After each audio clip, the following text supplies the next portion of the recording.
kay Mama Bob. Ay, nagulat din.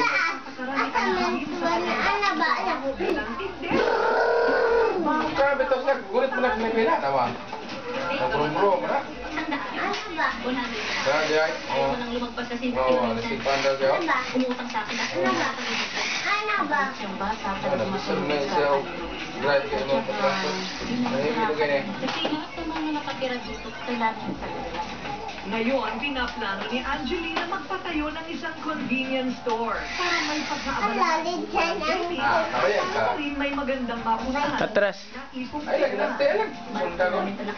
Putero na yung patrason. Okay. Tulad ni Angelina, pinasamasa na ngayon ng PBA superstar na si Mark Cardona ang bunga ng kanyang pagkakagana. Lumaki ang kanyang lola sa Mandaluyong, si Mark Reynald Cardona, o mas kilala Ay, lagi lang, tayo lagi, nawa. sa murang edad na 11, naranasan na niyang magtrabaho at magbanat ng buto. Ang sikat na basketball player ngayon, laki pa lang nagtitinda ng Tumarakit ako. Ito, hindi mo pwede na.